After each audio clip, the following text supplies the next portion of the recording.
हरिः ओम्। आपादमूलपर्यन्तं गुरूणाम् आकृतिं स्मरेत् तेन विघ्नाः प्रणश्यन्ति सिद्धन्ति च मनोरथाः। श्रीगुरुभ्यो नमः। परमगुरुभ्यो नमः। श्रीमदानन्दतीर्थभगवत्पादाचार्यगुरुभ्यो नमः। मन्मनोभीष्टवरदं सर्वाभीष्टफलप्रदं पुरन्दरगुरुं वन्दे दासश्रेष्ठं दयानिधिं विद्याविनयसम्पन्नान् शान्तादिगुणब्रह्मितान् सशास्त्रप्रवचनासक्तान् निलमिलार्यान् गुरून् भजे। पृथ्वीमण्डलमध्यस्याः पूर्णबोधमतानुगाः वैष्णवाः विष्णुहृदयाः तान् नमस्ते ಗುರುನ್ ಮಮ. ಹರಿ ಓಂ. ಶ್ರೀ ಶಾಪಾಹಿ ಅನಂತಕೋಟಿಬ್ರಹ್ಮಾಂಡನಾಯಕ ಎಂಬುದು ಶ್ರೀ ಪುರಂದರದಾಸರು ರಚಿಸಿದ ಭವ್ಯ ಗ್ರಂಥ. ಶಾಸ್ತ್ರ ಪ್ರಮೇಯ ಉಪನಿಷತ್ ಸಾರಭೂತವಾದ 180 ಗಜ್ಜೆಮಾಲೆಗಳು. ನಾವು 82ರಿಂದ 92ನೇ ಗಜ್ಜವನ್ನು ನೋಡುತ್ತಿದ್ದೆವು. ಅಕ್ರೂರ ವರದ, ಅಂಬರೀಷ ವರದ, ನಾರದ ವರದ, ಪ್ರಹ್ಲಾದ ವರದ, ಗಜೇಂದ್ರ ವರದ, ಮುಚುಕುಂದ ವರದ, ಧ್ರುವ ವರದ, ವಿಭೀಷಣ ವರದ, ಪುಂಡರೀಕ ವರದ ಮತ್ತು ಪರಾಶರ ವರದ ಎಂದು 10 ಜನ ವರದರು. 10 ಎಂಬುದು ಅನಂತ ಸಂಖ್ಯವಾಚಿ. ವರದರು ಎಂದರೆ ಸಾತ್ವಿಕ ಪುರುಷರು. ಜೀವರು ಅನಂತ ಸಂಖ್ಯೆಯಲ್ಲಿದ್ದಾರೆ. ಜೀವಗಣ ಹರೇರನುಚರಾಹ ನೀಚೋಚ ಭಾವಂ ಗತಃ ಎಂಬುದು ಮುಖ್ಯ ಪ್ರಮೇಯ. ಆ ಪ್ರಮೇಯದಲ್ಲಿ ಭಗವಂತನ ಲಕ್ಷಣಗಳನ್ನು ತಿಳಿಸೋಕ್ಕೋಸ್ಕರವಾಗಿ ಜೀವರು ಹೇಗೆ ಆರಾಧನೆ ಮಾಡಬೇಕು ಎಂಬುದನ್ನು ಶ್ರೀ ಪುರಂದರದಾಸರು ನಮಗೆ ತಿಳಿಸುತ್ತಿದ್ದಾರೆ. ವರದರು ಎಂಬ ಸಾಂಕೇತಿಕವಾಗಿ ಏನು ತಿಳಿಸಿದ್ದಾರೆ, ಎಲ್ಲ ಸಾತ್ವಿಕರು ಸಹ ಭಗವಂತನ ವರದರೇ ಆಗಲೇಬೇಕು. ಮೋಕ್ಷಕ್ಕೆ ಅಪೇಕ್ಷೆ ಉಳಿತಕ್ಕಂಥ ಸಾತ್ವಿಕರು ತಮ್ಮ ಕರ್ಮಾನುಸಾರವಾಗಿ ಅನೇಕ ಜನ್ಮ ಯೋನಿಗಳಲ್ಲಿ ಬಂದು ಭಗವನ್ನಿಷ್ಠ ಧರ್ಮವನ್ನು ಅನುಸಂಧಾನ ಮಾಡಿ ಉಪಾಸನೆ ಮಾಡಿ ಭಗವಂತನ ವಿಶೇಷ ಅನುಗ್ರಹಕ್ಕೆ ಪಾತ್ರರಾಗುತ್ತಾರೆ. ಇದು ಕ್ಲುಪ್ತವಾಗಿರುತ್ತದೆ. ಭಗವಂತನೇ ಆಯಾ ಜೀವರ ಯೋಗ್ಯತೆಯನ್ನು ಅರಿಸಿ ಆಯಾ ಕಾಲದಲ್ಲಿ ಆ ಸಂಕಲ್ಪವನ್ನು ಮಾಡಿಸಿ ಆ ಕಾರ್ಯವನ್ನು ಪೂರ್ಣ ಮಾಡತಕ್ಕಂಥವನು ಭಗವಂತನೇ. ಪ್ರಸ್ತುತ ನಾವು ಜೀವರ ಪ್ರಕರಣದಲ್ಲಿ ಉಪಾಸನೆ ಭಾಗವನ್ನು ನಾವು ನೋಡ್ತಾ ಇದ್ದೇವೆ. ಪುರಂದರದಾಸರು ಜೀವರ ಉಪಾಸನೆಯನ್ನು ಒಂದೇ ಶಬ್ದದಿಂದ ವರದರು ಎಂಬ ವ್ಯಕ್ತಿಯನ್ನು ಸೂಚಿಸಿದಂತೆ ನಮಗೆ ತೋರಿಸುತ್ತಾರೆ. ವ್ಯಕ್ತಿ ಗುಣದಿಂದ ಸಂಪನ್ನನಾಗಿರುತ್ತಾನೆ. ಗುಣ ಆ ವ್ಯಕ್ತಿಯ ನಾಮದಿಂದ ಪೂರಿತವಾಗಿರುತ್ತದೆ. ಹೀಗೆ ವರದರು ಅಂತ ಹೇಳಿದ್ದರಿಂದ ಭಗವಂತನ ವಿಶೇಷ ಅನುಗ್ರಹಕ್ಕೆ ಪಾತ್ರರಾಗುವ ಬಗೆಯನ್ನು, ಅನುಗ್ರಹಕ್ಕೆ ಪಾತ್ರವಾಗುವ ಯಾವ ವಿಧಿ ವೇದ್ಯೋಕ್ತವಾದ ಕ್ರಮವನ್ನು ಉಪನಿಷತ್ತಿನಲ್ಲಿ ಯಾವ ಯಾವ ಋಷಿಗಳು ಹೇಗೆ ಆರಾಧನೆ ಮಾಡಿ ಉಪಾಸನೆ ಮಾಡಿ ಭಗವಂತನ ಅನುಗ್ರಹವನ್ನು ಸಂಪಾದನೆ ಮಾಡಿಕೊಂಡರು ಎಂಬುದನ್ನು ನಾವು ನೋಡಿದಾಗ ಶ್ರೀಮದ್ ಐತರೇಯ ಉಪನಿಷತ್ತಿನಲ್ಲಿ ಶಾರ್ಕರಾಕ್ಷ, ಆರುಣಿ ಎಂಬ ಇಬ್ಬರನ್ನು ನೋಡಿದೆವು. ಇಲ್ಲಿ ಐತರೇಯ ಭಾಷ್ಯದಲ್ಲಿ ಐತರೇಯ ಉಪನಿಷತ್ತಲ್ಲಿ ಅನೇಕ 10 ಋಷಿಗಳು ತಾವು ಅನುಸಂಧಾನ ಮಾಡಿಕೊಂಡು ಉಪಾಸನೆ ಮಾಡಿದ್ದನ್ನೇ ಅಪೌರುಷೇಯವಾದ ವೇದವೇ ನಮಗೆ ತಿಳಿಸುತ್ತಾ ಇದೆ. ಅದನ್ನು ಹಿಂದೆ 4-6 ಋಷಿಗಳನ್ನು ನಾವು ಚಿಂತಿಸಿದ್ದಾಗಿದೆ. ಶ್ರೀಮದಾನಂದ ತೀರ್ಥರು ಮುಖ್ಯ ಮುನಿಗಳಾದ್ದರಿಂದ ಇದಕ್ಕೆ ವಿಶೇಷವಾದ ವ್ಯಾಖ್ಯಾನ ಭಾಷ್ಯ ರೂಪವನ್ನು ಬರೆದಿದ್ದಾರೆ. ಭಾಷ್ಯ ಬರೆಯುವಾಗಲೂ ಸಹ ದಶ ಉಪನಿಷದವನ್ನು ಆರಿಸಿಕೊಂಡಿದ್ದಾರೆ. ಇಲ್ಲಿ ದಶ ಉಪನಿಷತ್ತನ್ನು ಆರಿಸಿಕೊಂಡಿದ್ದ ವಿಶೇಷತೆ ಏನು? ಪುರಂದರದಾಸರು ದಶ ವರದರನ್ನು ಆರಿಸಿಕೊಂಡ ವಿಶೇಷತೆ ಏನು? ಇದು ಜೀವರ ಉಪಾಸನೆಯಲ್ಲಿ ಯಾವ ಒಂದು ತಿರುವನ್ನು ನಮಗೆ ತಿಳಿಸಿಕೊಡ್ತಾ ಇದೆ ಎಂಬ ಪ್ರಮೇಯವನ್ನು ನಾವು ಚಿಂತಿಸಿದಾಗ ಶ್ರೀಮದ್ ಐತರೇಯ ಉಪನಿಷತ್ ಇದಕ್ಕೆ ಉತ್ತರವನ್ನು ತಿಳಿಸ್ತಾ ಇದೆ. ತಾನಿ ದಶ ದಶೇತಿ ವೈ ಸರ್ವಂ. ದಶ ಎಂಬ ಶಬ್ದದಿಂದ ಅನಂತ ಎಂಬ ಅರ್ಥವು ಉಕ್ತವಾಗುತ್ತದೆ ಎಂಬುದು ಶ್ರುತಿಗಳಲ್ಲಿ ಪ್ರಸಿದ್ಧ. ಅದು ಮಾತ್ರವಲ್ಲದೆ ಆ ಮತ್ಸ್ಯಾದಿ ದಶನಾಮಗಳು ಶಾ ಸುಖರೂಪವಾದ ಅನಂತ ಭಗವದ್ರೂಪಗಳನ್ನು ತಿಳಿಸಿಕೊಡುವುಗಳೆಂಬ ಕಾರಣದಿಂದ ದಶ ಎನಿಸಿದೆ. ಕೇವಲ ಅಕ್ಷರದ ಸಂಖ್ಯೆಯಿಂದಲೂ ನಾವು ನೋಡುವಾಗ ಶಂ ಅಂದರೆ ಸುಖಂ, ದ ಅಂದರೆ ತಿಳಿಸಿಕೊಡ್ತಕ್ಕಂಥದ್ದು, ಭಗವದ್ರೂಪವನ್ನು ತಿಳಿಸಿಕೊಡ್ತಕ್ಕಂಥದ್ದು ದಶ. ಭಗವದ್ರೂಪಗಳು ಯಾರಿಗೆ ಬಿಂಬವೋ ಆ ಪ್ರತಿಬಿಂಬವನ್ನು ನಾವು ನೋಡಿದಾಗ ಅವರು ಯಾರಾಗಿರುತ್ತಾರೆ? ವರದರಾಗಿರುತ್ತಾರೆ. ಉಪನಿಷತ್ತು ಬಿಂಬನನ್ನು ಗುರುತಿಸಿ ಆರಾಧನೆ ಮಾಡುವ ಕ್ರಮವನ್ನು ಹೇಳಿದರೆ, ಪುರಂದರದಾಸರು ಪ್ರತಿಬಿಂಬದ ಮೂಲಕ ಬಿಂಬನ ಪರಿಚಯವನ್ನು ಮಾಡಿಸುತ್ತಿದ್ದಾರೆ. ಇದು ವಿಶೇಷ. ಜೀವರ ಪ್ರಕರಣದಲ್ಲಿ ಜೀವರು ಪ್ರಮುಖರಲ್ಲ, ಭಗವಂತನೇ ಮುಖ್ಯ. ಹಾಗಾದರೆ ಭಗವಂತನ ಉಪಾಸನೆ ಮಾಡೋದಕ್ಕೆ ಮೊಟ್ಟ ಮೊದಲಿಗೆ ನಮಗೆ ಪ್ರಾಪ್ತವಾದದ್ದು ಯಾವುದು? ನಾವು ಜೀವರು. ಆದ್ದರಿಂದ ನಮ್ಮ ಮೂಲಕವಾಗಿ ತಿಳಿಸುವ ಪರಿಕ್ರಮವನ್ನು ಶ್ರೀ ಪುರಂದರದಾಸರು ಅನುಸರಿಸಿದರೆ, ಶ್ರೀಮದಾನಂದ ತೀರ್ಥರು ಭಗವಂತನಿಂದ ನಮ್ಮಲ್ಲಿ ತೋರುವಂತೆ ಉಪನಿಷತ್ತಲ್ಲಿರ್ತಕ್ಕಂಥ ಸಾರವನ್ನೇ ನಮಗೆ ತಿಳಿಸ್ತಾ ಇದ್ದಾರೆ. ದಶ ಎಂಬುದೇ ಅದಕ್ಕೆ ನಿದರ್ಶನವಾಗಿದೆ. ಆ ಅನಂತ ರೂಪಗಳು ಶಾಲ ಸುಖವನ್ನು ಉಪಾಸಕರಿಗೆ ಕೊಡುವುದರಿಂದ ದಶ 10 ಜನ ವರದರನ್ನು ನೋಡಿದಾಗ ಆ 10 ಜನರಿಂದ ಅನಂತ ಜೀವರನ್ನು ನಾವು ವಿಶ್ಲೇಷಣೆ ಮಾಡಬಹುದಾಗಿದೆ. ಅನಂತ ಎಂಬುದರಲ್ಲಿ ಸಮಸ್ತ ಮೋಕ್ಷಕ್ಕೆ ಯೋಗ್ಯತೆ ಉಳ್ಳತಕ್ಕಂಥ ಅಧಿಕಾರಿಗಳೆಲ್ಲರೂ ವರದರೇ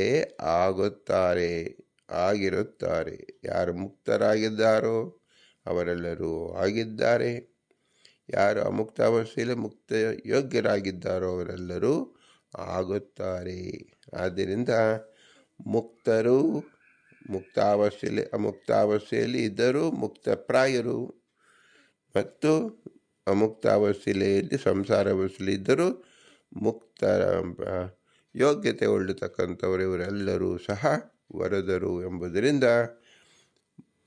ಪುರಂದರದಾಸರು ಮುಕ್ತರನ್ನು ಮುಕ್ತಾವಸ್ಥೆಯಲ್ಲಿರ್ತಕ್ಕಂಥ ರುಜುಗಣಸ್ಥರನ್ನು ಮತ್ತು ಅಮುಕ್ತಾವಸ್ಥೆಯಲ್ಲಿರ್ತಕ್ಕಂಥ ಮುಕ್ತಿಯೋಗ್ಯ ಜೀವರನ್ನು ಒಟ್ಟಿಗೆ ಪರಿಚಯ ಮಾಡಿದ ಭವ್ಯ ಸಂದೇಶ ವರದರು ಎಂಬುದನ್ನು ನಾವು ಇಲ್ಲಿ ಸುಸ್ಪಷ್ಟವಾಗಿ ತಿಳಿಯಬಹುದಾಗಿದೆ. ವರದರಂದರೆ ಯಾರು ಅಂತ ಹೇಳಿದರೆ, ಯಾರು ಮೋಕ್ಷದಲ್ಲಿ ಇರತಕ್ಕಂಥ ಜೀವರು, ಅನಂತ ಸಂಖ್ಯೆಯಲ್ಲಿ ಜೀವರಿದ್ದಾರೋ ಅವರೆಲ್ಲರೂ ವರದರೆ. ಮುಖ್ಯವಾಗಿ ನಾವು ಅಮುಕ್ತಾವಸ್ಥೆಯಲ್ಲಿ ಅಂದರೆ ಮುಕ್ತಿಯ ಪ್ರಾಯರಾಗಿ ಅಮುಕ್ತಾವಸ್ಥೆಯಲ್ಲಿರ್ತಕ್ಕಂಥ ರುಜುಗಣಸ್ಥ ಶ್ರೇಷ್ಠರಾದ ವಾಯುದೇವರು, ಬ್ರಹ್ಮದೇವರು ವರದರು. ತದನಂತರದಲ್ಲಿ ರುಜುಗಣಸ್ಥರ ಆದೇಶ ಮೂಲಕ ಅವರನ್ನು ಅನುಸರಿಸಿರತಕ್ಕಂಥ ಸಜ್ಜನರು ಯಾರಿದ್ದಾರೋ ಅವರೆಲ್ಲರೂ ವರದರು. ನೋಡಿ ಎಷ್ಟು ಸುಂದರವಾಗಿ ಪುರಂದರದಾಸರ ಅನ್ಯೋನ್ಯತೆ, ಶ್ರೀಮದಾನಂದ ತೀರ್ಥರ ಅನ್ಯೋನ್ಯತೆ ಮತ್ತು ಅಪೌರುಷೀಯವಾದ ವೇದದ ಅನ್ಯೋನ್ಯತೆಯನ್ನು ನಾವು ಇಲ್ಲಿ ಕಂಡುಕೊಳ್ಳಬಹುದಾಗಿದೆ. ಕೇವಲ 10 ಜನ ವರದನನ್ನು ನಿರೂಪಿಸುವುದರ ಮೂಲಕ ದಿಗ್ದರ್ಶನ ಮಾಡಿದ ಪ್ರಮೇಯ ನಮಗೆ ಇಲ್ಲಿ ಗೋಚರವಾಗುತ್ತಿದೆ. ಈ ದೇಶ ಅಂತ ಹೇಳಿದಾಗ ಆ ಮತ್ಸ್ಯಾದಿ ನಾಮಗಳು ಅನಂತ ರೂಪವಾಚಕವಾದುದರಿಂದಲೇ ಅನಂತ ಸಂಖ್ಯಾವಾಚಕ ದಶ ಶಬ್ದದಿಂದ ಕರೆಯಲ್ಪಡುತ್ತದೆ. ಇಲ್ಲದಿದ್ದರೆ ಅವು 10 ಇರುವುದರಿಂದ ಅನಂತವಾಗಲಾರದು. ಭಗವಂತನು ದಶರೂಪ ಅಂತ ಹೇಳಿದಾಗ ಕೇವಲ ದಶರೂಪವಲ್ಲ, ಅದು ಅನಂತ ರೂಪ ಎಂದೇ ತಿಳಿಯಬೇಕು. ಹೀಗೆ ಅನಂತ ರೂಪ ಪ್ರತಿಪಾದಕ ಮತ್ಸ್ಯಾದಿ ನಾಮಗಳು ಸಾಮ ಭಾಗ ವ್ಯಾಖ್ಯಾನಿಸಿರುವುದರಿಂದ ಆ ಶಸ್ತ್ರ ಸಾಮ ಭಾಗಗಳು 10 ಸಮಸ್ತ ರೂಪಗಳನ್ನು ಸ್ತೋತ್ರ ಮಾಡುತ್ತದೆ ಎಂದು ಸಿದ್ಧವಾಗುತ್ತದೆ. ಉಪನಿಷತ್ತು ಭಾಗವಾದ ಶಸ್ತ್ರ ಎಂಬತಕ್ಕಂಥದ್ದು ಯಾವುದಿದೆ ಅದು ಭಗವಂತನ ಆರಾಧನೆ ಮಾಡುವ ಭಾಗಗಳು, ಸಾಮವೇದದ ಭಾಗಗಳು. ಅದು ದಶರೂಪವಾಗಿದೆ ಅಂದರೆ ಅನಂತ ರೂಪವಾಗಿದೆ ಎಂದರ್ಥ. ಇದನ್ನು ಸುಂದರವಾಗಿ ಶ್ರೀಮದಾನಂದ ತೀರ್ಥರು ನಮಗೆ ತಿಳಿಸ್ಕೊಡ್ತಿದ್ದಾರೆ.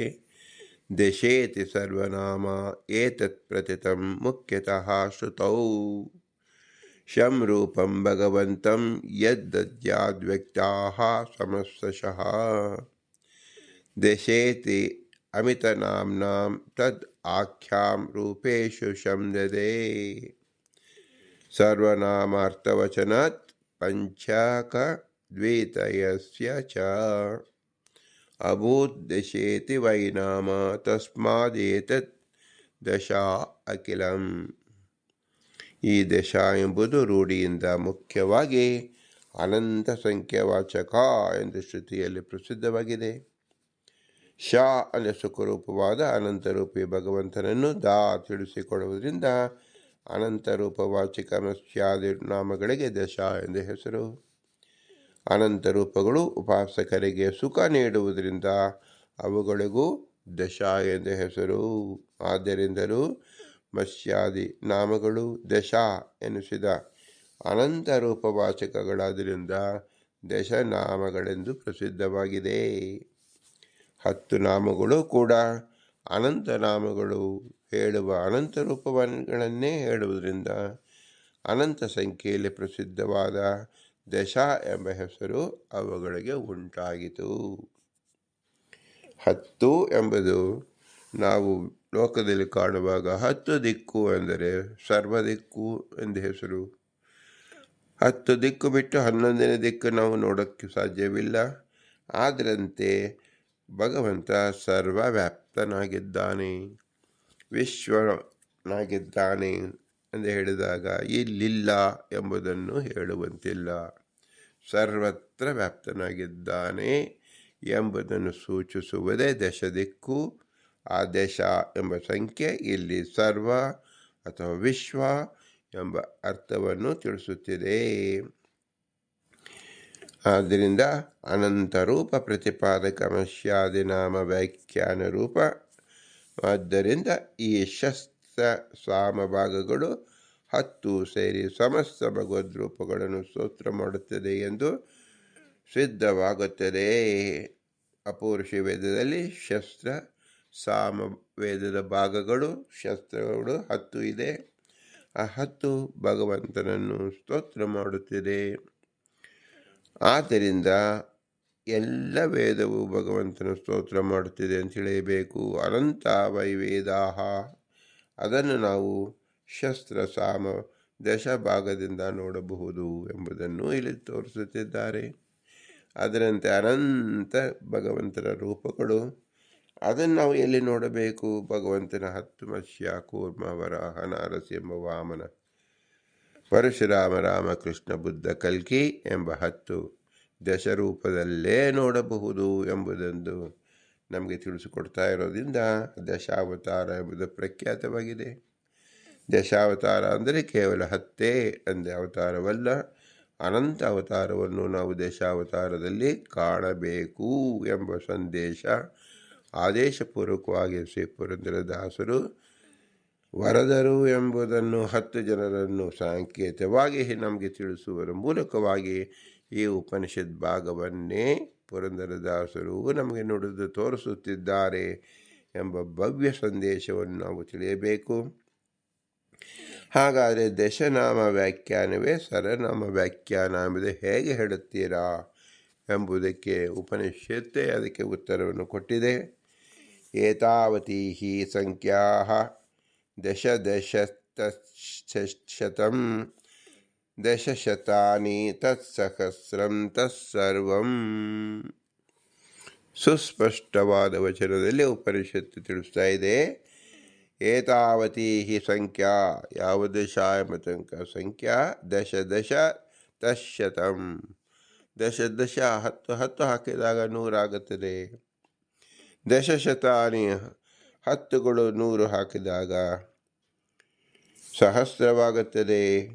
ಹೀಗೆ 10,000 ಲಕ್ಷ ಕೋಟಿ, ಹೀಗೆ ಅನಂತ ಕೋಟಿ ಪದ್ಮ ಎಲ್ಲ ಸಂಖ್ಯೆಯು ಅನಂತ ಸಂಖ್ಯೆವಾಚಕ್ಕೆ ನಾವು ಪೂರ್ಣವಾಗಿ ನಾವು ನೋಡುತ್ತೇವೆ ದಶ ಎಂಬುದರಿಂದ. ಆದ್ದರಿಂದ ತತ್ಸರ್ವಂ ಅದಕ್ಕೆ ಅನಂತವಾಗಿ ನಮಗೆ ತಿಳಿದು ಬರುತ್ತದೆ. ದಶ ಎಂಬುದು ಕೇವಲ ಸಂಖ್ಯಾ 10, 100, 1000 ಇಷ್ಟೇ ಅಲ್ಲ, ಸರ್ವಂ ಎಲ್ಲವೂ ಸೇರಿದೆ ಎಂಬುದನ್ನಾಗಿ ಉಪನಿಷತ್ತು ನಮಗೆ ತಿಳಿಸ್ತಾ ಇದೆ. ಶತ, ಸಹಸ್ರ ಮುಂತಾದ ಎಲ್ಲ ಸಂಖ್ಯೆಯು ದಶ ಸಂಖ್ಯಾ ಮೂಲವಾದುದರಿಂದ ಎಲ್ಲ ಸಂಖ್ಯೆಯನ್ನು ಮೂಲ ಸಂಖ್ಯಾವಾಚಕ ದಶ ಶಬ್ದದಿಂದ ಕರೆಯುತ್ತಾರೆ. ದಶ ಸಂಖ್ಯೆ ಎಲ್ಲ ಸಂಖ್ಯೆಗೂ ಹೇಗೆ ಮೂಲ ಎಂದರೆ ದಶದಿಂದ ಗುಣಿಸಲ್ಪಟ್ಟ ದಶವೇ ಶತವಾಗುತ್ತದೆ, ದಶದಿಂದ ಗುಣಿಸಲ್ಪಟ್ಟ ಶತವೇ ಸಹಸ್ರವಾಗುತ್ತದೆ. ಹೀಗೆ ಮುಂದಿನ ಸಂಖ್ಯೆಗೆ ದಶದಿಂದ ಗುಣಿಸಿದಾಗ ಅದರ ಮುಂದಿನ ಎಲ್ಲ ಸಂಖ್ಯೆಗಳು ಸಿಗುವುದರಿಂದ ದಶ ಸಂಖ್ಯೆಯು ಲಕ್ಷ, ಕೋಟ್ಯಾದಿ ಸರ್ವಸಂಖ್ಯಾತ್ಮಕವಾಗಿದೆ. ನಮ್ಮ ಗುರುಗಳ ಹೆಸರು ದಶಪ್ರಮತಿ ಎಂದು ಯಾತಕ್ಕೆ ನಾವು ಹೇಳುತ್ತೇವೆ? ವಿಶ್ವಪ್ರಜ್ಞರು, ಸರ್ವಜ್ಞರು ಎಂಬುದನ್ನು ಪ್ರತೀಕವಾಗಿ ತಿಳಿಸತಕ್ಕಂಥ ಸಮಾನವಾದ ಶಬ್ದಗಳು ದಶ. ಆದ್ದರಿಂದ ದಶಪ್ರಮತಿ ಎಂದರೆ ಸರ್ವಜ್ಞ ಎಂದ ಹೆಸರು, ದಶ ಎಂದರೆ ಸರ್ವ, ವಿಶ್ವ ಎಂಬ ಅರ್ಥವನ್ನು ಕೊಡುತ್ತದೆ ಎಂಬುದನ್ನು ತಮ್ಮ ನಾಮ ಸಂಕೇತದಿಂದಲೇ ತೋರಿಸಿದ್ದಾರೆ. ಭಗವಂತನ ದಶ ರೂಪಗಳಿಂದ ತೋರಿಸಿದ್ದಾರೆ. ಪುರಂದರದಾಸರು ದಶ ವರದರಿಂದ ನಮಗೆ ಕನ್ನಡ ಶಬ್ದದಲ್ಲಿಯೇ ಶ್ರೀಮದಾನಂದ ತೀರ್ಥರ ಭಾವವನ್ನು, ಅಪೌರುಷೇಯವಾದ ವೇದದ ಭಾವವನ್ನು ಪ್ರಕಟ ಮಾಡಿದ್ದಾರೆ ಶ್ರೀ ಪುರಂದರದಾಸರು. ಇಂಥ ಮಹಿಮೆಯನ್ನು ನಾವು ಜೀವನ ಪ್ರಕರಣದಲ್ಲಿ ಅತ್ಯವಶ್ಯಕವಾಗಿ ಅನುಸಂಧಾನ ಮಾಡಿಕೊಳ್ಳಲೇಬೇಕು. ಶ್ರೀಮದಾನಂದ ತೀರ್ಥರು ದಶ ಸಂಖ್ಯೆಗೆ ವ್ಯಾಖ್ಯಾನ ಮಾಡುತ್ತಾರೆ. ದಶೈವ ಮೂಲ ಸಂಖ್ಯಾ ಚ ತದ್ವಿಭೇದಾ ಶತಾದಯ ಋಕ್ ಸಹಸ್ರಮಿದಂ ತಸ್ಮಾದ್ ಅನಂತಗುಣಮಚ್ಯುತಂ ಅನಂತಶಕ್ತಿ ಅಮಿತರೂಪನಾಮೇವ ಚ ವಕ್ತಿ. ದಶೈವ ಮೂಲ ಸಂಖ್ಯಾ ಚ ತದ್ವಿಭೇದಾ ಶತಾದಯ ಋಕ್ ಸಹಸ್ರಮಿದಂ ತಸ್ಮಾತ್ ಅನಂತಗುಣಮಚ್ಯುತಂ ಅನಂತಶಕ್ತಿಂ ಅಮಿತರೂಪಂ ನಾಮಾಮೇವ ಚ ವಕ್ತಿ. ದಶ ಸಂಖ್ಯೆಯು ಮೂಲ ಸಂಖ್ಯೆ, ಶತಾದಿಗಳೆಲ್ಲ ಆ ದಶ ಸಂಖ್ಯೆಯಿಂದ ಬೇರೆ ಬೇರೆ ಪ್ರಕಾರಗಳು. ಆದ್ದರಿಂದ ಈ ಶತಾದಿ ಸಂಖ್ಯೆಗಳೆಲ್ಲ ದಶ ಎಂದೇ ಎನಿಸಿದವು. ಅನಂತ ಗುಣ, ಅನಂತ ಶಕ್ತಿ, ಅನಂತ ರೂಪಗಳನ್ನು ಪ್ರತಿಪಾದಿಸುವ ಸಹಸ್ರನಾಮಗಳಿಗೂ ದಶನಾಮಗಳಿಗೂ ಬೃಹತಿ ಸಹಸ್ರವು ವ್ಯಾಖ್ಯಾನ ರೂಪವಾಗಿದೆ. ಆದ್ದರಿಂದ ಬೃಹತಿ ಸಹಸ್ರವು ಅನಂತಗುಣನು, ಅನಂತ ಶಕ್ತಿಯುತನು, ಅನಂತ ರೂಪನಾಮವುಳ್ಳವನು ಆದ ಅಚ್ಯುತನನ್ನು ಪ್ರತಿಪಾದಿಸುತ್ತದೆ. ತದ್ವಿಭೇದಾ ಶತಾಯದ ಎನ್ನುವ ಬಳಿಕ ಪೂರ್ವ ಶ್ಲೋಕದಿಂದ ತಸ್ಮಾದ್ ಏತತ್ ಶಾಕಿಲಂ ಎಂಬ ಅಂಶವನ್ನು ಸೇರಿಸಿಕೊಂಡು ಅನ್ವಯಿಸಬೇಕು. ಋಕ್ ಸಹಸ್ರಮಿದಂ ತಸ್ಮಾತ್ ಎಂಬ ಶ್ಲೋಕವು ತದೇತತ್ ಸಹಸ್ರಂ ತಾನಿ ದಶ ಎಂಬ ಎರಡೂ ಪ್ರಕರಣದ ಉಪಸಂಹಾರ ರೂಪವಾಗಿದೆ. ಇವು ಎರಡು ಪ್ರಕರಣಗಳಲ್ಲಿ ಶಬ್ದವನ್ನು ಅನೇಕ ರೀತಿಯಿಂದ ಆವೃತ್ತಿ ಮಾಡಿಕೊಂಡು ಅನ್ವಯಿಸಿ ಅರ್ಥೈಸಬೇಕೆಂದು ಭಾಷ್ಯವನ್ನು ನೋಡಿದಾಗ ತಿಳಿಯುವುದು. ಹೀಗೆ ದಶ ಸಂಖ್ಯೆಯನ್ನು ಅನಂತ ಸಂಖ್ಯೆ ಎಂದು ನಾವು ತಿಳಿಯಬೇಕು ಎಂಬುದನ್ನು ಶ್ರೀಮದಾನಂದ ತೀರ್ಥರು ಏನು ತಿಳಿಸ್ಕೊಡ್ತಾ ಇದ್ದಾರೆ ಅದನ್ನು ಶ್ರೀ ಪುರಂದರದಾಸರು ತಮ್ಮ 77ನೆಯ ಗದ್ಯ, 78ನೇ ಗದ್ಯ, 79 ಮತ್ತು 80ನೇ ಗದ್ಯದಲ್ಲಿ ತಿಳಿಸ್ಕೊಡ್ತಾ ಇದ್ದಾರೆ. ಪುರಾಣ ಪುರುಷೋತ್ತಮದ ಹಿಂದೆ ಅನಂತ ಬ್ರಹ್ಮ, ಅನಂತ ಶಕ್ತಿ, ಅನಂತ ಮೂರ್ತಿ, ಅನಂತ ಕೀರ್ತಿ. ನಾವು ಹಿಂದೆ ನೋಡಿದೆವು.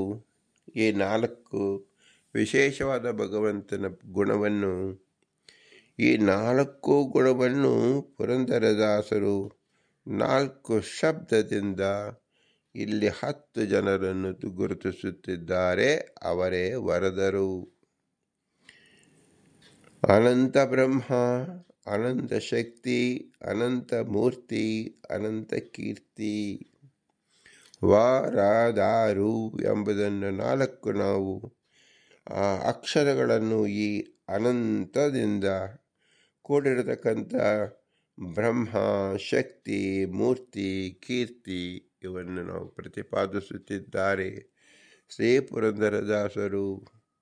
180 ಗಜ್ಜೆ ಮಾಲೆಗಳು ವಿಷ್ಣು ಸಹಸ್ರನಾಮವನ್ನು ಯಾಕೆ ಹೋಲುತ್ತಿದೆ ಎಂದರೆ, ಬಹ್ಯರ್ಥವಾಗಿರ್ತಕ್ಕಂಥ ವಿಷ್ಣು ಸಹಸ್ರನಾಮ ಪ್ರತಿಯೊಂದು ಅಕ್ಷರಕ್ಕೂ, ಪ್ರತಿಯೊಂದು ನಾಮಗಳಿಗೂ ಕನಿಷ್ಠ ಪಕ್ಷ 100 ಅರ್ಥವಿದೆ ಎಂದು ಶ್ರೀಮದಾನಂದ ತೀರ್ಥರು ನಮಗೆ ತಿಳಿಸಿಕೊಟ್ಟಿದ್ದಾರೆ.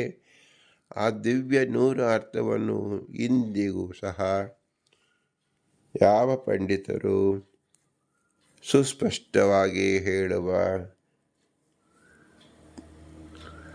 ಕಾರ್ಯಕ್ರಮವನ್ನು ಅಥವಾ ಧೈರ್ಯವನ್ನು ಮಾಡೇ ಇಲ್ಲ. ಆದರೆ ಹಿಂದಿನ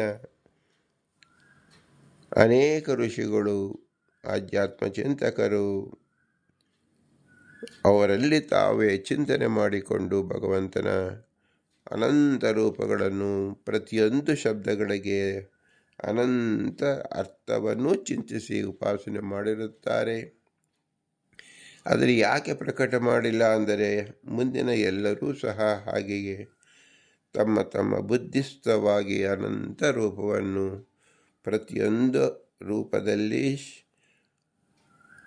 ನಾಮದಲ್ಲಿ ತಿಳಿದುಕೊಂಡು ಅನುಸಂಧಾನ ಮಾಡಿಕೊಳ್ಳಲಿ ಎಂದು ಬಿಟ್ಟಿರುತ್ತಾರೆ. ಇದು ಪೂರ್ವಿಕರ ಅನುಗ್ರಹ ರೂಪವಾಗಿದೆ ಅಂತ ತಿಳಿಯಬೇಕು. ಪ್ರಸ್ತುತ ವರದರು ಎಂಬ ಶಬ್ದವನ್ನು ನಾವು ನೋಡುವಾಗ ಕ್ರೂರ ವರದ ಅಂತ ಅಷ್ಟೇ ಇದೆ. ಅಲ್ಲಿ 10 ಜನ ಇರುವುದರಿಂದ ಋಕಾರವನ್ನು ಸೇರಿಸಿ ನಾವು ವರದರು ಎಂಬುದಾಗುತ್ತದೆ ಬಹುವಚನವಾಗಿ. ಆ ಬಹುವಚನವನ್ನು ನಾವು ಎಲ್ಲಿ ಸಂಕೇತವಾಗಿ ತಿಳಿದುಕೊಳ್ಳಬೇಕು ಎಂಬುದು 77, 78, 79 4 ಗಜ್ಜೆಗಳಲ್ಲಿ ಶ್ರೀ ಪುರಂದರದಾಸರು ತೋರಿಸಿದ್ದಾರೆ. ವರದರು 10 ಜನ ಹೌದು. ದಶ ಎಂಬುದು ವರದರು ಯಾಕಾಗಿದ್ದಾರೆಂದರೆ, ಭಗವಂತನ ಅನಂತ ಬ್ರಹ್ಮ, ಅನಂತ ಶಕ್ತಿ, ಅನಂತ ಮೂರ್ತಿ, ಅನಂತ ಕೀರ್ತಿ ಇದನ್ನು ಉಪಾಸನೆ ಮಾಡತಕ್ಕಂಥ ಅವರು ವರದರು.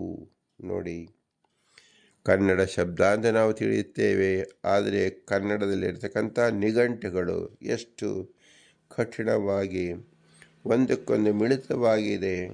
ಅದಕ್ಕೆ ಆಳಕ್ಕೆ ಹೋದಾಗ ನಮಗೆ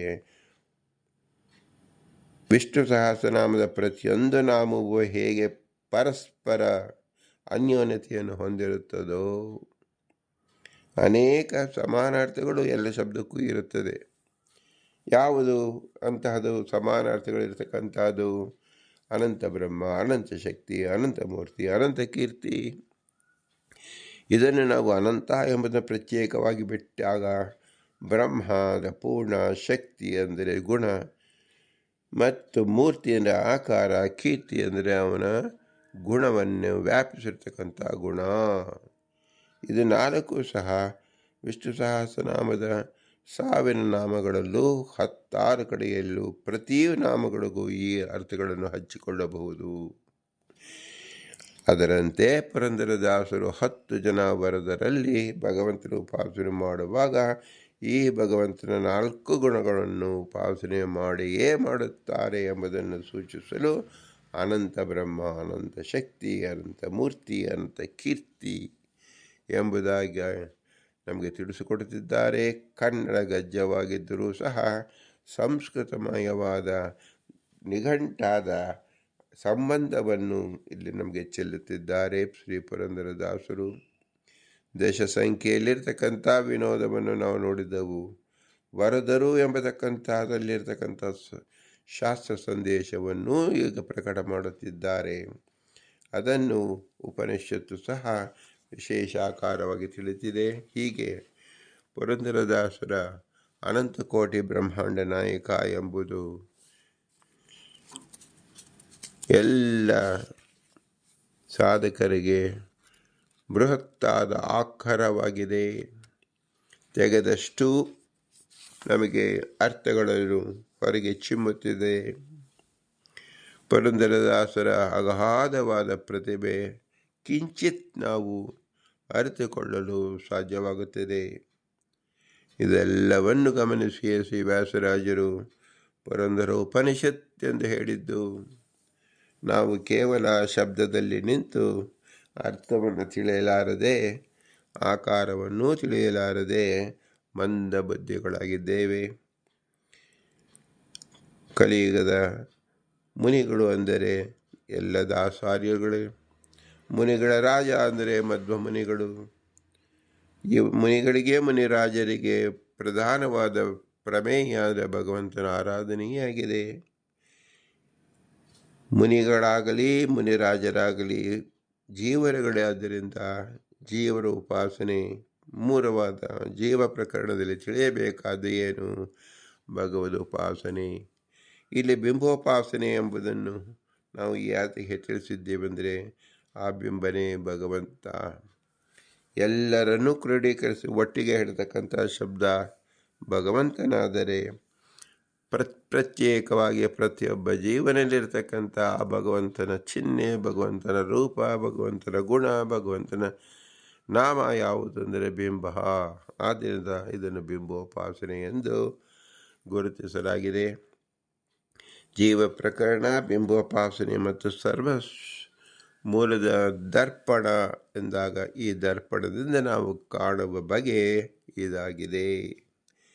ದಶ ಸಂಖ್ಯೆ ಬರದರೂ ಇದೆರಡೇ ನಮ್ಮ ಶಬ್ದವನ್ನು ತಿಳಿದಾಗ ಪುರಂದರದಾಸರ ಅನ್ಯೋನ್ಯತೆಯನ್ನು, ಶ್ರೀಮದಾನಂದ ತೀರ್ಥ ಅನ್ಯೋನ್ಯತೆಯನ್ನು, ಅಪೌರುಷಿಕವಾದ ವೇದದ ಅನ್ಯೋನ್ಯತೆಯನ್ನು ಬಹಿರಂಗವಾಗಿ ನಾವು ತಿಳಿಯಬಹುದಾಗಿದೆ. ಆದ್ದರಿಂದಲೇ ಭಗವಂತ ಸರ್ವಶಬ್ದವಾಚ್ಯನಾಗಿದ್ದಾನೆ. ಆದ್ದರಿಂದ ಸರ್ವಗಳ ಪೂರ್ಣನಾಗಿದ್ದಾನೆ ಭಗವಂತ ಎಂಬುದನ್ನು ಐತರೇಯ ಉಪನಿಷತ್ತು ನಮಗೆ ಸ್ಪಷ್ಟವಾಗಿ ತಿಳಿಸ್ಕೊಡ್ತಾ ಇದೆ. ಸರ್ವಚಂದೋ ಅಭಿಧೇಯಶ್ಚೈವ ಸರ್ವದೇವಾಭಿಧಸ್ತಥಾ ಸರ್ವಮುನ್ಯೈಃ ಅಭಿಧಶ್ಚೈವ ಸರ್ವವಸ್ತ್ವಭಿಧೋ ಹರಿಃ ಅನಂತಪೂರ್ಣ ಗುಣಕಶ್ಚ ತಸ್ಮಾಜ್ಞೇಯೋ ರಮಾಪತಿಃ.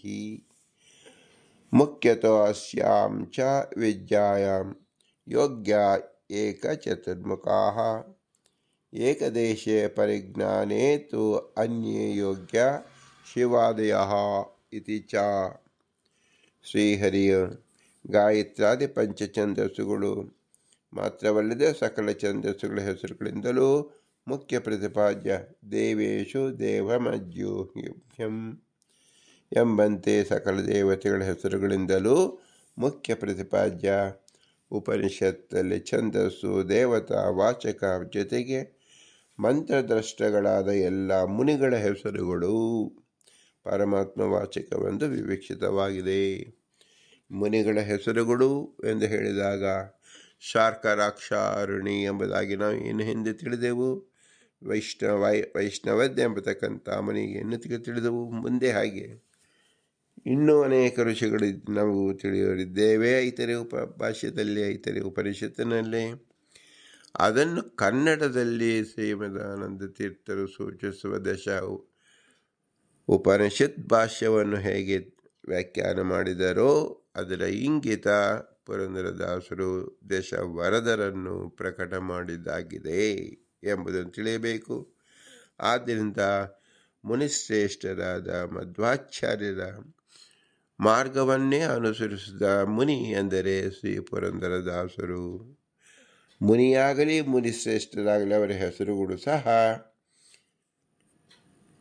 ಪರಮಾತ್ಮ ವಾಚಕವಾಗಿದೆ.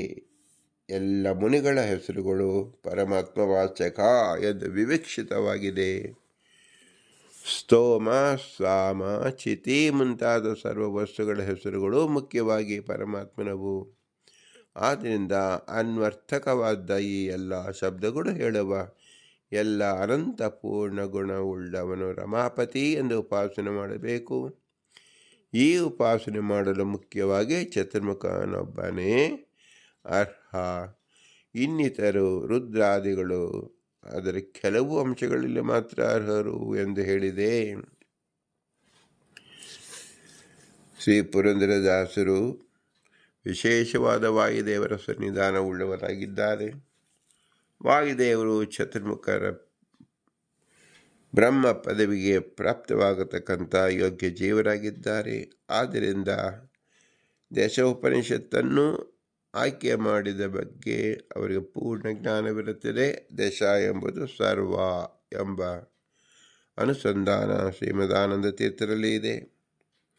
ಅದನ್ನು ಭಾವಜ್ಞರಾದ ಶ್ರೀ ಪುರಂದರದಾಸರು ದಶ ವರದರನ್ನು ಪರಿಚಯ ಮಾಡುವ ಮೂಲಕ ಶ್ರೀಮದಾನಂದ ತೀರ್ಥ ಜಾಡು ಮಾರ್ಗವನ್ನು ನಮಗೆ ಪ್ರದರ್ಶನ ಮಾಡುತ್ತಿದ್ದಾರೆ ಎಂಬುದನ್ನು ನಾವು ತಿಳಿಯಬೇಕು.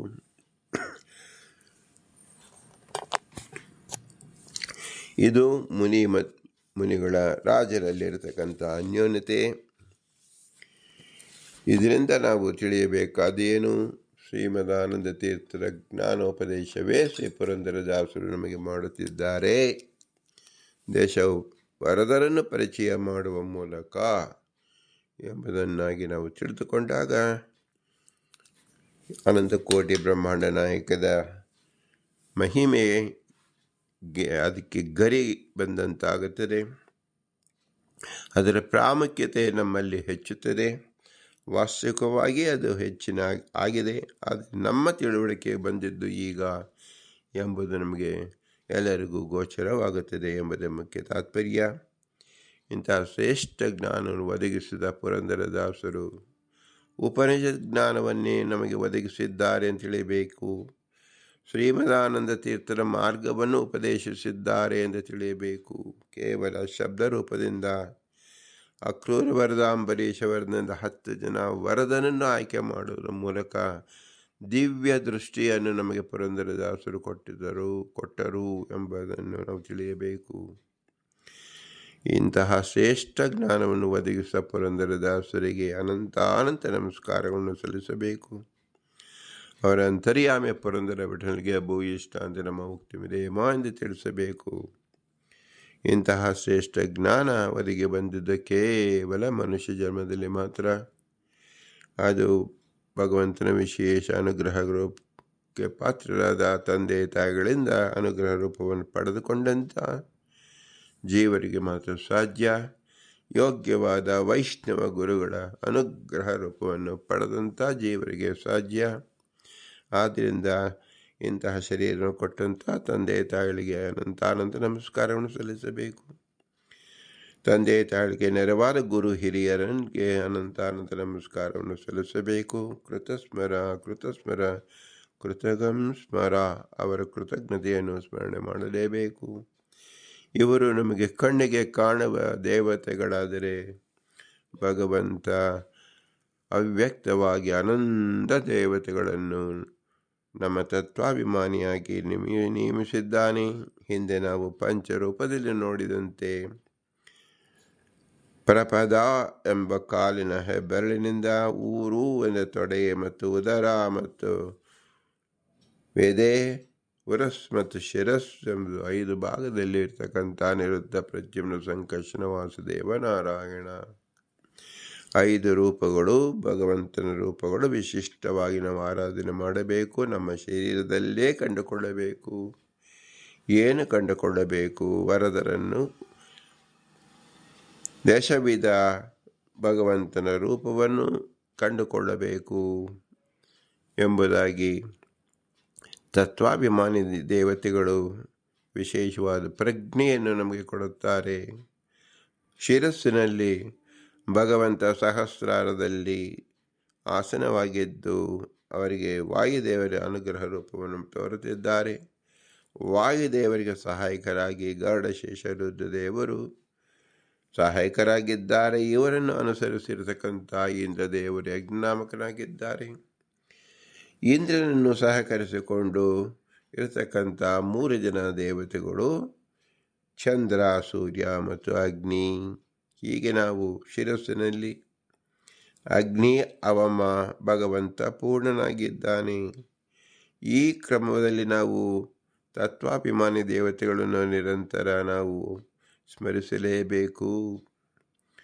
ನಮ್ಮ ವಾಚಕಕ್ಕೆ ಅಗ್ನಿಗೆ ಅಭಿಮಾನಿ ದೇವತಾ, ಅವನ ಪ್ರಸನ್ನೀಕರಿಸಿಕೊಂಡರೆ ರೂಪದಲ್ಲಿ ಅಭಿಮಾನಿ ದೇವತೆಯಾದ ಸೂರ್ಯನ ವ್ಯಕ್ತಿತ್ವ, ಸೂರ್ಯನ ಪ್ರತಿಭೆ, ಸೂರ್ಯನ ಅನುಸಂಧಾನ ನಮಗೆ ಗೋಚರಿಸುತ್ತದೆ.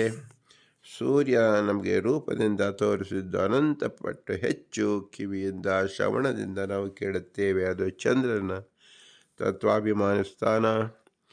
ಹೀಗೆ ಅಗ್ನಿದೇವರು, ಸೂರ್ಯದೇವರು ಮತ್ತು ಚಂದ್ರದೇವರನ್ನು ನಾವು ನಮಸ್ಕರಿಸಬೇಕು. ಇವರ ನ್ಯಾಮಕನಾಗಿ ಅಂದರೆ ನಾಯಕನಾಗಿರತಕ್ಕಂಥ ಯಜ್ಞನಾಮಕ ಶತಕೃತ 100 ಯಜ್ಞವನ್ನು ಮಾಡಿದಂಥ ಇಂದ್ರದೇವರು, ಶಚಿಪತಿ ಇಂದ್ರದೇವರು ನಮ್ಮ ಅಂಗಾಂಗಕ್ಕೆ ಅಭಿಮಾನಿ ದೇವತೆಗಳು. ಮತ್ತು ಇವರೆಲ್ಲರ ದೇವತೆಗಳಿಗೆ ರಾಜನಾಗಿದ್ದಾನೆ, ದೇವೇಂದ್ರನಾಗಿದ್ದಾನೆ. ಅವನನ್ನು ನಾವು ಚಿಂತಿಸಬೇಕು. ಇವನ ಮನಸ್ಸು ಕೊಡಬೇಕಾದರೆ ಮಹಾರುದ್ರದೇವರು ಮನೋಭಿಮಾನಿಗಳಿದ್ದಾರೆ. ಶೇಷದೇವರು ಯಾವ ಪಂಚರಾತ್ರಾತ್ಮಕವಾದ ವೇದಕ್ಕೆ ಅಭಿಮಾನಿಗಳಾಗಿದ್ದಾರೆ. ಗರುಡದೇವರು ವೇದಕ್ಕೆ ಅಭಿಮಾನಿಗಳಾಗಿದ್ದಾರೆ. ಅಪೌರುಷವಾದ ವೇದಕ್ಕೆ ಶುದ್ಧವಾದ ಮನಸ್ಸನ್ನು ಕೊಡತಕ್ಕಂಥವರು ಮನೋಭಿಮಾನಿ ರುದ್ರದೇವರು. ಪಂಚರಾತ್ರಾಗಮನಲ್ಲಿರತಕ್ಕಂಥ ಭಗವಂತನ ಗುಣವನ್ನು ತಿಳಿಸ್ತಕ್ಕಂಥವರು ಶೇಷದೇವರು. ಅನಂತ ವೇದಗಳಿರ್ತಕ್ಕಂಥ ವೇದವ್ಯಜ್ಞಾನದ ಭಗವಂತನ ಗುಣಗಳನ್ನು ತಿಳಿಸತಕ್ಕಂಥವರು ಗರುಡದೇವರು. ಹೀಗೆ ಗರುಡಶೇಷ ರುದ್ರದೇವರನ್ನು ಸ್ಮರಿಸಬೇಕು. ಅವರ ಮೇಲಿರ್ತಕ್ಕಂಥವರು ಭಾರತೀಯ ಸರಸ್ವತಿ. ಅವರು ತಮ್ಮ ಪತಿ ಅಂದರೆ ವಾಯುದೇವರು ಮತ್ತು ಬ್ರಹ್ಮದೇವರು ಇವರೊಡನೆ ಇರುತ್ತಾರೆ. ಆ ವಾಯುದೇವರ ಅಧೀನದಲ್ಲೇ ಸಮಸ್ತವು ಲೋಕದಲ್ಲಿ ನಡೆಯುತ್ತಿರುವುದರಿಂದ ತಮೇವ ಪ್ರತ್ಯಕ್ಷಂ ವದಿಷ್ಯಾಮಿ. ನಮಗೆ ಕಣ್ಣಿಗೆ ಕಾಣುವ ಪ್ರತ್ಯಕ್ಷ ಬ್ರಹ್ಮದೇವರು ಅಂದರೆ ಅವರೇ ವಾಯುದೇವರು. ಅದೇ ನಮ್ಮ ಉಸಿರು, ನಮ್ಮ ಪ್ರಾಣಶಕ್ತಿ. ಅದರಿಂದಲೇ ನಾವು ಬದುಕಿರುವುದು.